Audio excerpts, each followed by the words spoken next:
Hey, welcome to the Lifehacker Show. This is Monday, April 30th.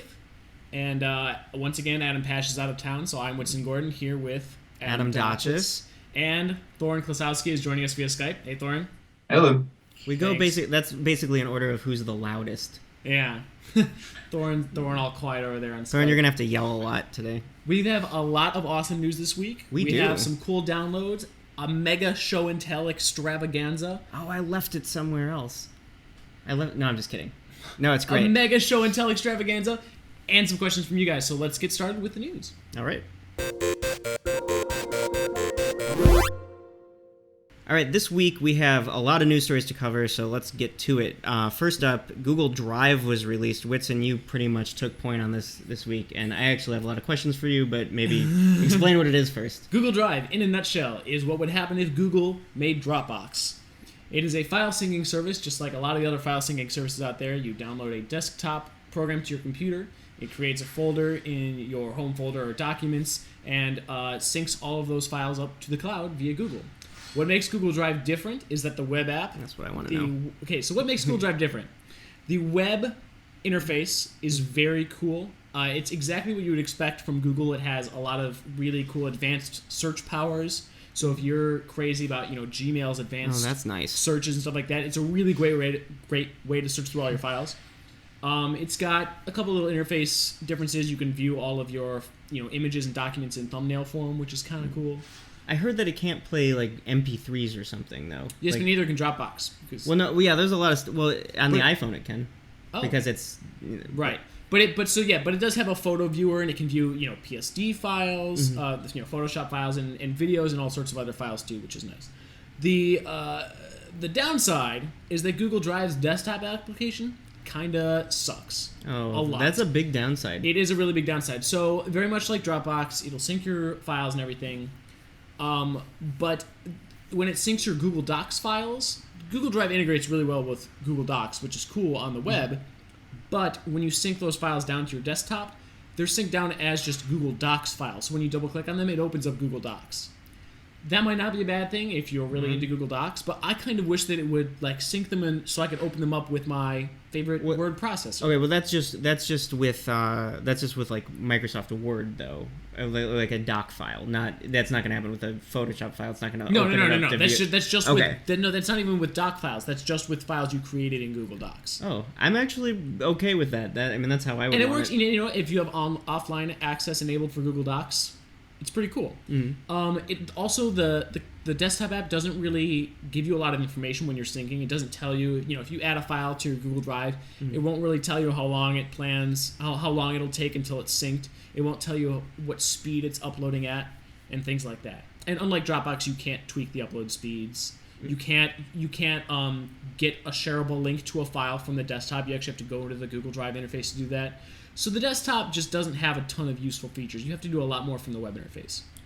That makes sense though. I mean, it makes sense for them. I don't know if I like that, but agreed. The Last Plus Google Drive, it's a lot cheaper if you want.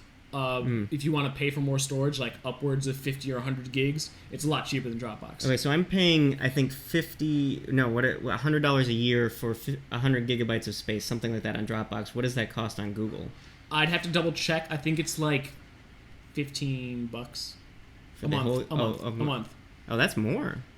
Unless I'm doing. I know that it's like $250 for 50 gigs. $250 a month for 50 gigs, and I believe it's Let's check. You keep talking. Let's look this up. And we'll. But that's essentially we'll in a nutshell. Thorin, have you looked at it yet?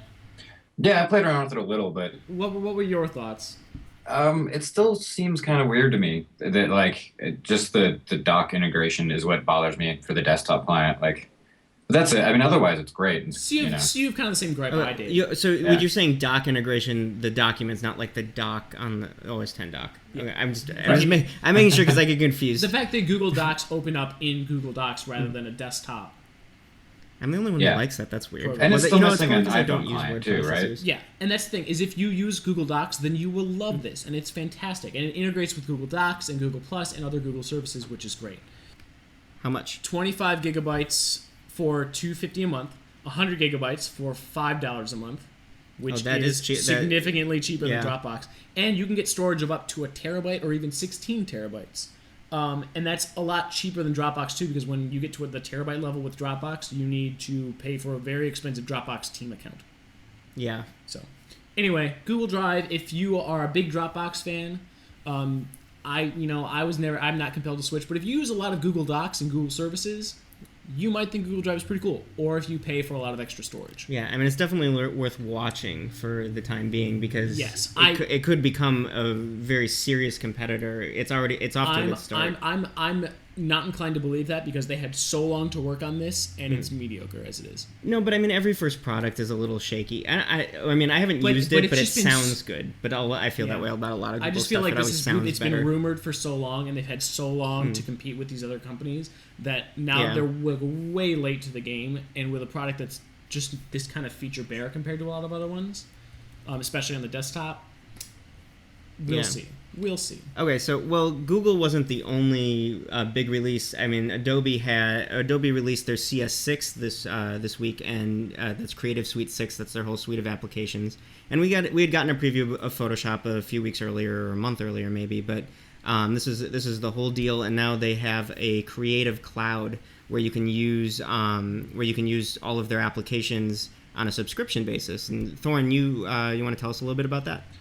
Right. I think the Creative Cloud is the big news. Like CS6 is kind of like whatever. If you use it a lot, you'll get some benefit. But Creative Cloud it's part sort of community and then part subscription-based access to the entire Creative Suite, which depending on which apps you're interested in can be cost-effective or not, which you kind of broke down the costs on everything. Yeah.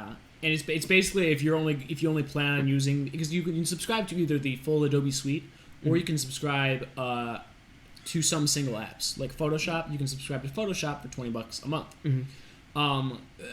It's only really cost effective if you plan on using those apps for a short period of time, like less than 2 years. So the cost it costs you less to subscribe to Photoshop than it does to buy it outright. But once you get past the 2-year mark, Adobe updates their software every few years. Even if you were to buy the software and then update it every 2 years, it would still cost you less than subscribing for more than 2 years. Well, it sounds like it basically costs, and from what I was looking at, it sounds like it costs the same amount. You just either prepay or you don't, but the advantage of prepaying is you get to keep the product if you don't want to upgrade next time. I mean, like if you're the subscription, it's what, $50 a month for the entire suite, which comes out to about the same as the suite, doesn't it?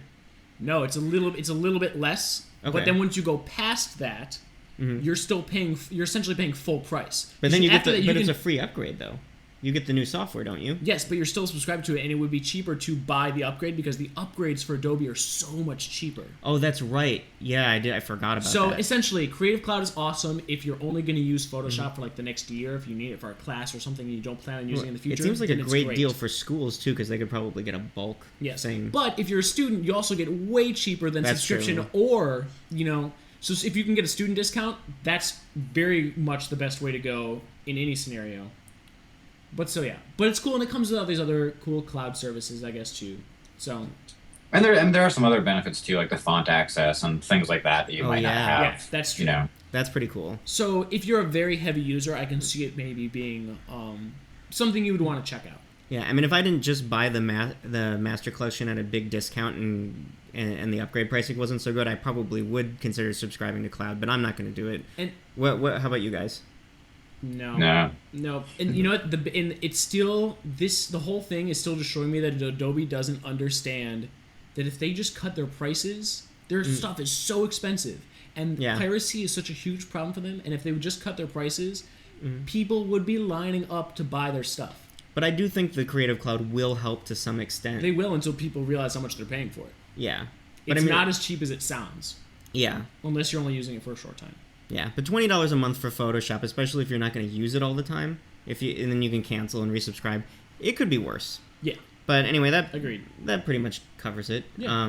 So how about this new Ubuntu? That came out today, right? Yeah. Well, Thursday. Oh, right. We're in the future right now. Yes, Ubuntu came out with their new long-term service release. So this is going to be supported for the next 2 years. 12.04 Precise Pangolin. It is precise. Yeah, I know. The biggest difference in this is this really cool feature called the HUD, which, if you've ever used a Mac or Windows PC, is a lot like Spotlight or the Windows search in the Start menu. Essentially, you hit a button, you can start typing, and... Actually, no, I'm sorry. This is like Spotlight's help menu on the Mac. And so you can essentially open up the HUD and start typing the name of a menu item if you don't know where. So if you're like, I don't know where preferences is. Is it under edit? Is it under, options? Or I don't know where check for upgrades is. You can just open up the HUD, type check for upgrades, and it will show you where the menu item is in that given app. And by HUD, it's they're using that as an abbreviation for heads-up display. Okay. So it's That's pretty cool. it's everything else that came out. There's a cool new privacy feature where you can kind of tweak some of your privacy settings. But the HUD alone is worth upgrading for if you are an Ubuntu user. It's one of those things that I miss so much from back when I was a Mac user, and I wish Windows had it, and I'm psyched that now Linux has it too. Cool. So one other thing to note is that Apple, in a new segment, because Apple's not making Ubuntu, but this week... Wouldn't it be interesting if they were? Yeah, well, that's kind of what OS X is. But Apple announced the dates for the WWDC, which are, I believe, the second week of June. And the reason the WWDC is interesting, I think, each year is because they tell you a little bit about what to expect. And it sounds like we're going to hear a bit about the next version of iOS. And then, of course, a bigger rundown of OS X Mountain Lion. The other neat thing that's expected, which is not the iPhone 5. So if we could just stop talking about that happening, it's not going to happen.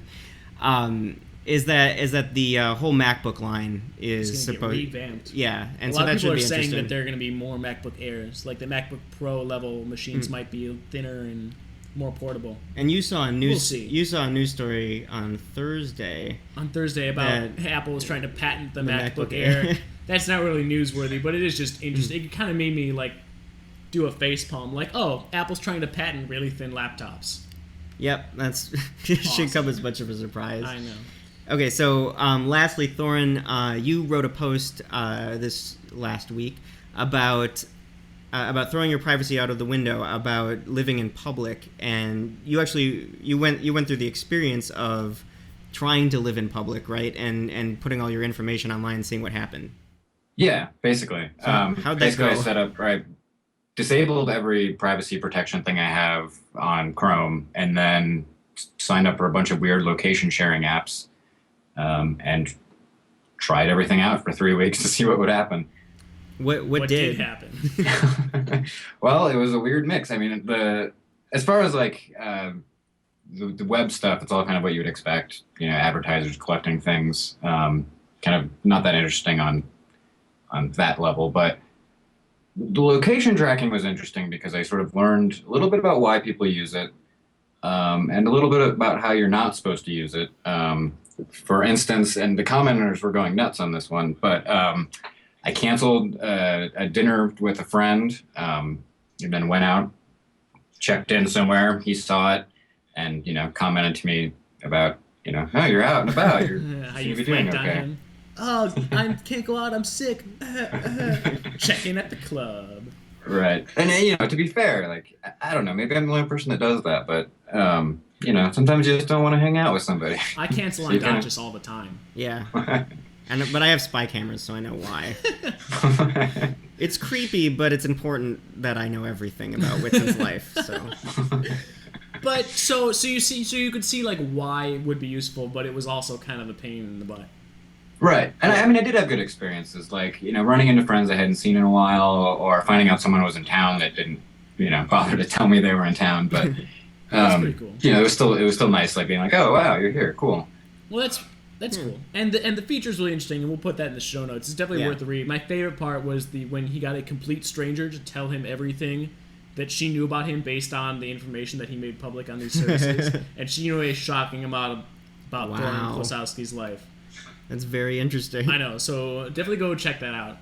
It's something that even I, who has never really been into privacy issues, I kind of just like, whatever, privacy, don't really care. We'll make some stuff public. We'll make some other stuff not public. It was still really interesting to me to see how these things actually panned out, like in real life, when you turn them off. So. Well, cool. Yeah, and if anyone wants access to the Wits and Spy Cam, just send me an email and I'll hook you up. It's really entertaining, let me tell you. I sit at that computer about 24 hours a day. Yeah, sometimes I think they're broken. But then he scratches his head. All right, moving on to some questions.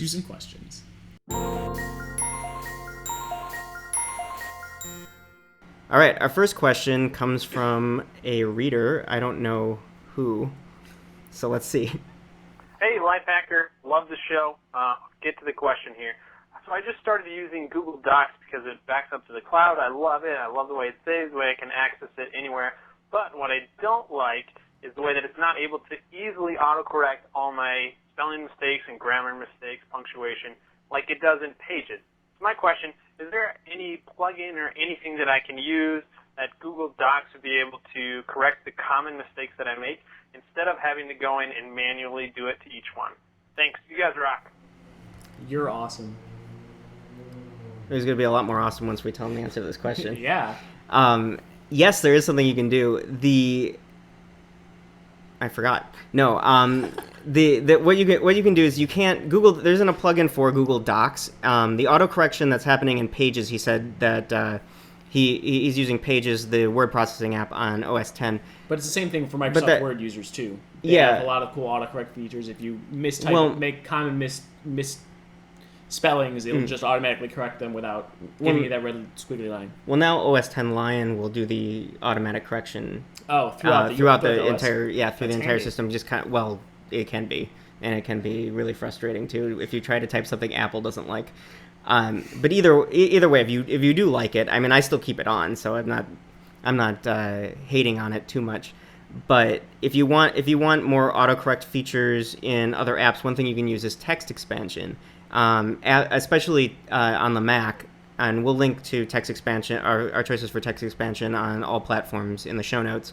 But on the Mac, Type It For Me has a spell corrector, an auto spell corrector you can turn on that'll just do it for you. But if there are common misspellings that you do have and you want to correct them automatically, you can create text expansion snippets that when you type that mistake word, it will change it into something else. So just in case you're not familiar with what text expansion is, basically you type a short version, like if you wanted to type sincerely my name and like any more text like a signature, you could type in sig, and then that would just expand to all that text. You don't have to type it.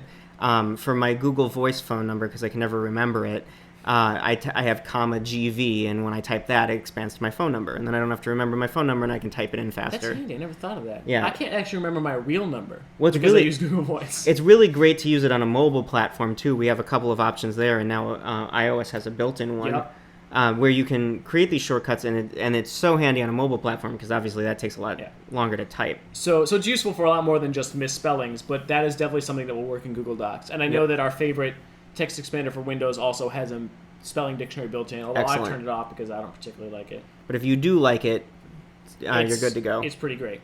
So, also, if you like Google Docs so much, you should check out Google Drive. All right. As we mentioned earlier, because the integration is fantastic. Moving on.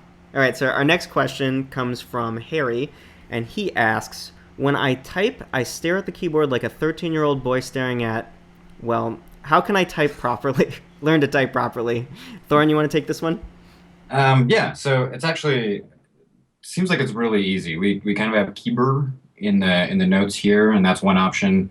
But I mean, you can kind of Google typing instruction and find thousands of options online to kind of learn. It's all about just learning the key position and practice. There's not like any magical way to learn it quickly. You just kind of have to keep on pounding it in. Yeah, if you grew up in the 90s, there were a lot of game-based learn how to type. I learned from a ghost.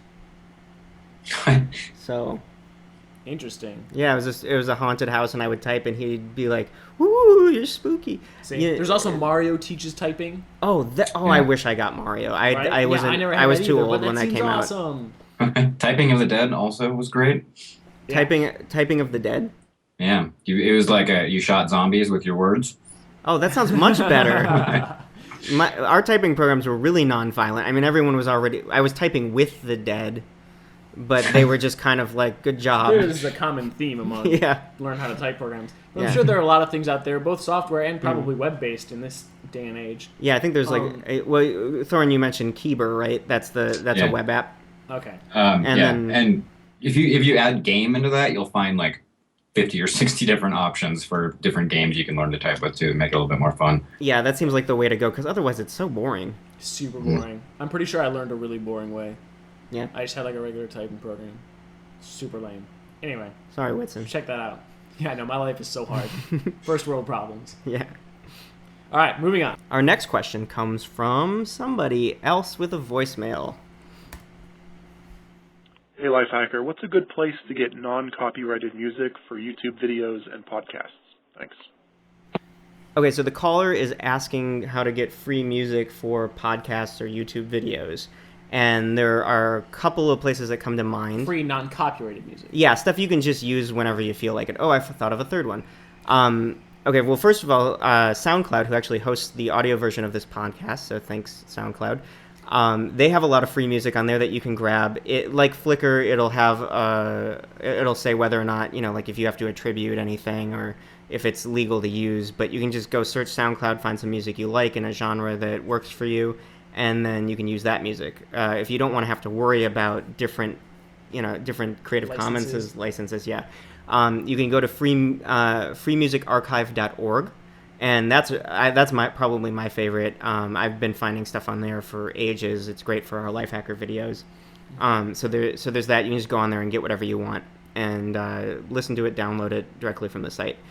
Finally, is the last free option, totally free option for sure, is archive.org. They have a whole collection of old sound and even some new stuff now. I think they've expanded, where you can download free music there. So that's another one. Just search it and pick what you want. You can even get old video clips. In the previous version of the Lifehacker show, all of our old footage came from archive.org because it's free to use, and a lot of really great and interesting stuff there. One last suggestion is if you are going online and you want to find indie music online or bands that are just kind of putting stuff out there. Songfight.org is actually a place where you can discover a lot of interesting bands and that are just posting music. A lot of the times you can just contact them and say, "Hey, can I use your song in a podcast?" And they'll be totally up for it. I mean, overclockedremix.org does video game remixes, and most people are okay with you using their music there too. So I mean, just if someone were to ask me if they wanted to use any of my stuff, if they actually did for some reason.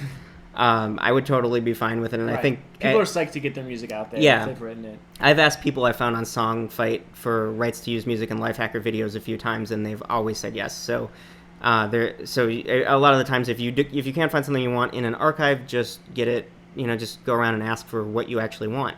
Yep. So those are my suggestions. Do you guys have anything else you can think of? I got nothing. There's also Jamendo. Which is another one that I'm pretty sure it's all Creative Commons. I might be wrong on that, but it's mostly, if not. And Bandcamp also allows you to have different Creative Commons licenses too. So Bandcamp. Those would be my two additions to it. Cool. So we'll have all of that in the show notes if you didn't catch every single one we just listed, but that's where to get free music. Cool. What do we have next? HC is writing, I've got the late 2010 11-inch MacBook Air with a 64-gigabyte hard disk drive. I'm assuming that's an SSD, but because I don't think that one had a hard disk, did it? That would be 64-gigabyte SSD, not HDD. Yeah, okay. So either way, though, which I got soon after it came out. Although excited about familiarizing myself with OS X, when I bought it, I gradually came to realize that I much prefer Windows 7. Installing Windows 7 on the Air as a second operating system seems like an easy enough option, but given that I have no interest in using OS X at all, and 64 gigabytes isn't exactly a huge hard disk drive to begin with, it seems like a more sensible option would be to wipe OS X out completely and run Windows 7 by itself. Do you have any tips for doing that, Whitson? So I've never actually done this myself. I always keep OS 10 on my Macs just in case I need it. I use it to test tips for Lifehacker and whatnot. But I agree with you. I prefer Windows, but it's still on Mac hardware. It's just so awesome that I just run Windows on my MacBook all the time. If you want to just get rid of OS 10, I think you can just reformat the drive and then install Windows as you normally would. Windows supports EFI booting, which is what Macs have instead of BIOS. Mm-hmm. So all you need to do is insert your OS 10 thumb drive or installation disk. If you don't have one, we have a tutorial on how to make one, I believe, if you're online. And boot up from that, go into Disk Utility, and format the drive as an MBR partition and not GUID. That's the only tip you need to know. Once you format it, using MBR partition scheme, format it as the NTFS file system. You can then insert your Windows installation disk or USB thumb drive, install Windows as normal, and you should be good to go. That should be all you need. Cool. And if you still want to use the Boot Camp drivers, so be sure to burn the Boot Camp drivers to a USB drive before you format the drive. Before you format your OS 10 drive, open up Boot Camp, burn the drivers, because the drivers will make sure your touchpad works, your keyboard works, all of those things. But that's it. Cool. That's pretty easy. It's super easy. And then if they ever do want to get Mac OS 10 back on, they can just reformat back to OS 10, right? Yep, just insert your OS 10 installation disk or thumb drive again, reformat the drive as GUID partition scheme and as HFS Plus, also known as Mac OS Journaled file system, and install OS 10 like you would in any other situation. Cool. All right, so we got one more question from Cody in North Dakota, and that is a voicemail. Hello, Lifehacker crew. This is Cody from North Dakota. I have a quick productivity question. I was wondering if there is something similar to Windows Snap feature, but for my Mac. That is the one that allows you to drag the window to the upper corner, then it will fill that half of the screen. This is one feature from Windows that I actually miss when I use OS X. Thanks for your help. Bye. So he wants Windows Snap for Mac. There are so many tools that put Windows Aero Snap on the Mac. Awesome. So many. So I'm just going to rattle them off real quickly. Cinch is essentially Aero Snap. It's free, but it's nag where every once in a while it'll nag you to pay $7, but it's free. HyperDoc is my favorite because not only does it add Aero Snap, but it also adds window previews to the dock, just kind of like Windows taskbar Aero previews. So that is definitely my favorite. I think that's also $7. You also have Divi, which I don't remember how much Divi costs, but it does cost money. What's cool about Divi is that you can do more than just half and half on the screen. You can also do fourths or thirds. You have a kind of a grid where you can just quickly drag your mouse on the screen to set up any kind of window organization you want, so it's a little bit more powerful. You also have Shift It, which is free, and that'll let you do the same thing, but with keyboard shortcuts. You can't do the drag to the screen edge, just keyboard shortcuts. And Better Touch Tool will let you do it with the trackpad on your MacBook, which is really cool. You can just kind of tap on the corner of the trackpad, and it will expand it to the right half of the window, or the left half of the window. Cool. So those are some options. We'll put all those in the show notes. HyperDoc is my favorite. Cinch is the easiest, and it's free. But the others are all really cool. Awesome. So that's all we've got for questions. I think we've got something neat to show everybody today, though. Show and tell time!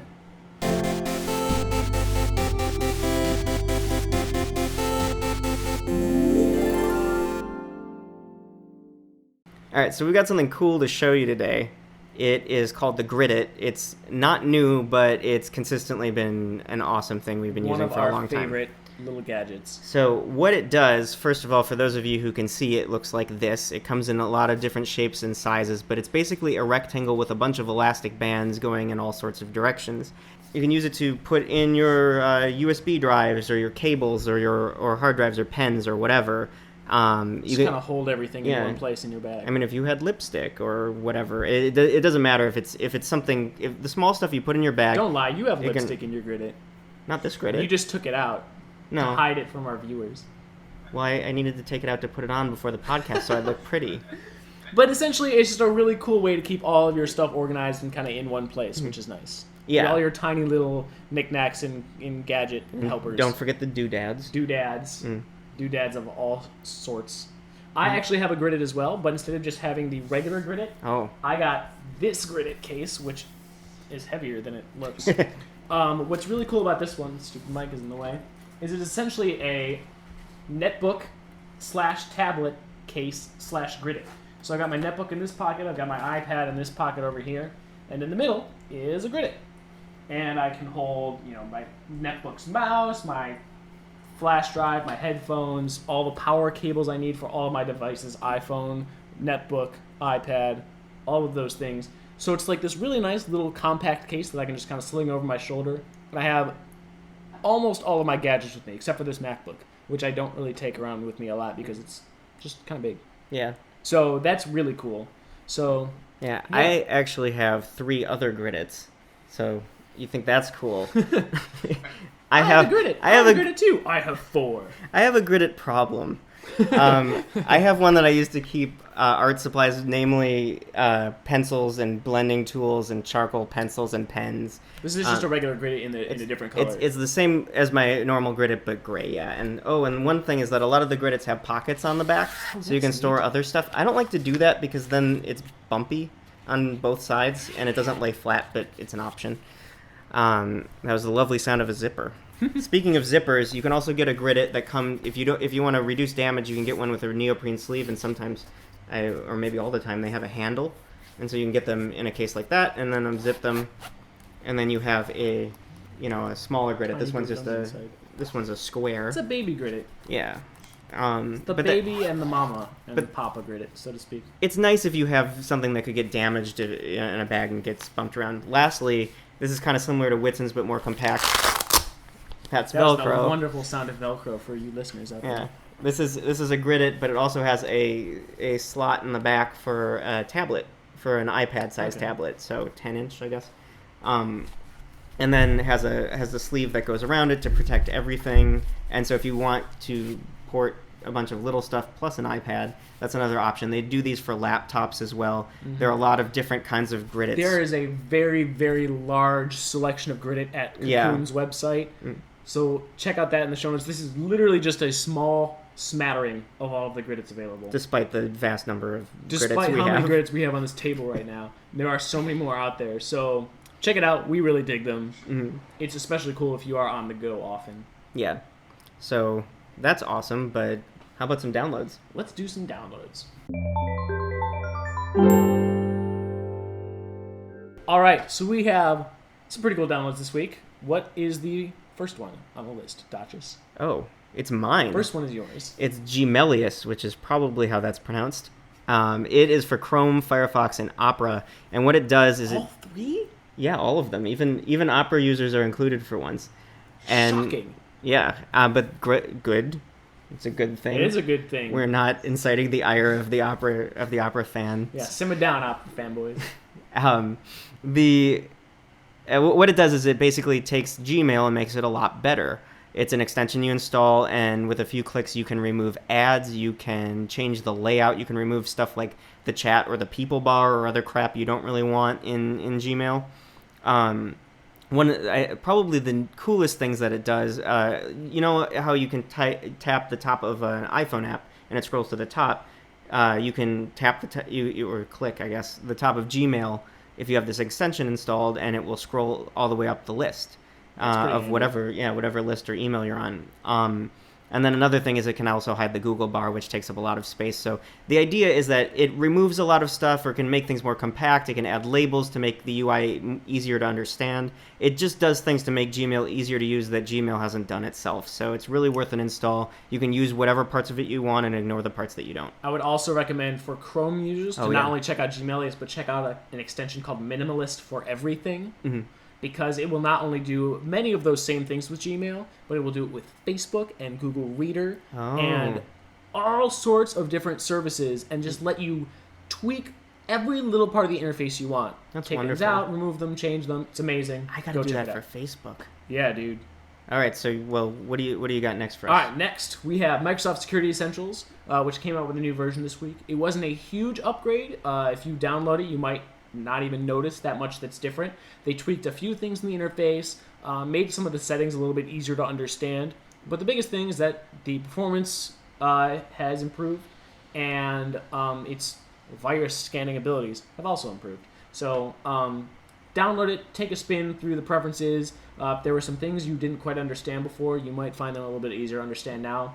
But other than that, you can just head to Windows Update, and download it, and that's it. Cool. Thorin, you want to tell us about Bluetooth Screen Lock for OS X? Right. And so Bluetooth Screen Lock is it's kind of just a neat little thing. I don't know how many people would really need it, but essentially you pair your smartphone or your tablet, whatever, something you would keep in your pocket. I guess you wouldn't keep your tablet in your pocket, but something you would keep with you with your Mac. When you walk out of range, it automatically locks your screen, turns on the screensaver, and you don't have to think about it. So if you're worried about people, walking up and, looking at your computer when you go to the bathroom, it just does all that for you automatically. That's awesome. That's pretty cool. So next we have Google Drive for Android. Actually, I just wanted to point to this real quick because I skipped your download, actually. Yeah, but you did. That's okay. We're letting Android go first today. I don't care. Sorry. The Google Drive for Android, the one thing to note about this is it's basically Google Docs for Android. Mm-hmm. The Google Docs app has now become the Google Drive app, and I just noticed that when I went to go download it for my Android tablet, and it said I already have it. So if you're a Docs user and your Docs application is gone, don't be shocked. Just go to Google Drive. Cool. So Whitson, what did I just skip over by accident? Skipped over one of my favorite downloads of the week. It's really great. Called Qouch, but spelled with a Q. The spelling is not one of the things that makes it my favorite app. No. But it is a very cool app for both iPhone and iPad that is the missing link for all Usenet users. So if we've talked about Usenet, not on the show a lot, but on the site a lot. It's just kind of a new file sharing service. It's not new. It's like very around old. in the 80s, but it's a different file sharing service that not a lot of people know about still. It's still a little bit under the radar. What's really cool is that you can use apps like Sickbeard or Couch Potato or Headphones to download TV shows, movies, and music as soon as they're released. And what this app does, it just hooks you into those programs so that you can see what episodes are coming up in your favorite TV shows, see what movies are going to be released soon, or if you're downloading certain things with Usenet, you can monitor your downloads, all from the comfort of your iPhone or iPad. Very cool. If you're a Usenet user, you need this app. Yep. Well worth the $2.99 price. Mm-hmm. All right, so lastly, Thorne, you did something recently on making the Mac OS X dashboard actually useful, and we had a reader or a listener or whatever, I don't know what to call him anymore, a person who listens to this show or watches this show asked how to do that, and I saw that post and I'm like, we have to talk about this because we gave a pretty crappy answer. So if you wouldn't tell mind, us about the dashboard, enlighten us. Yeah. Well, kind of the way I figure it is the dashboard is this sort of extra screen that nobody ever uses. Yep. Really. So the best ways to use it that I could find were to give it one simple task. Like don't try to stuff, your weather and your everything in there at once, but to give it, turn it into a notepad, sync it with Simple Note, or, to set it up for, I can't even remember everything that I had on there, but it was all about just like giving it one specific purpose, finding a widget, and then just leaving it like that instead of having 50 things running, doing a bunch of different things. And you can monitor system resources. You can hold, notes and stuff like that. You can just kind of stuff. You can just track packages. It's just those little things is kind of like that. That's how I found the most use out of it. I don't know if you. No, Adam, but that makes sense. Giving it something that you don't necessarily need on top of your other, you don't need the same time as other windows. If you just want like distraction-free notes, with one key you can open up the dashboard. That seems really useful. Yeah, I mean that seems like a really good way to use the dashboard if you do need some sort of non-distracting way to write, because there are all those really expensive apps out there that that make writing one screen. Yeah. And then you have to pay for them, but if you could just they sync, but why not just use the widget? It's really nice to just hit the dashboard button on your keyboard. Yeah. Tap it to go back. Or if you're jealous of OS X Lion's full screen apps, which I don't think anyone was, but now I've started using them. So Things no one was jealous of. yeah, Anything in Lion. But if you're still using Snow Leopard because you don't want to upgrade to Lion, but you wouldn't mind having a full screen app, then that's definitely a good way to bridge that gap a little bit. Distraction-free zone. All right, well, cool. That's all we've got for today. So Awesome. Thanks for watching or listening or whatever Thanks you're for watching, doing. listening, reading, any way that you consume us. Thanks. We will see you next time. We're being consumed? If you'd like to ask us a question, send us an email at tips+asklhshow@lifehacker.com. Alternatively, leave us a message at 347-687-8109. Try to keep your questions to about 30 seconds so we can keep the show moving. And thanks for watching, listening, or however you're getting this podcast from the internet to your brain. I would love to have 2 extra inches in my. This is. I'm gonna sleep bleep it out. Oh. And then you can bleep out anything you want. I'm just curious, how long have we acted?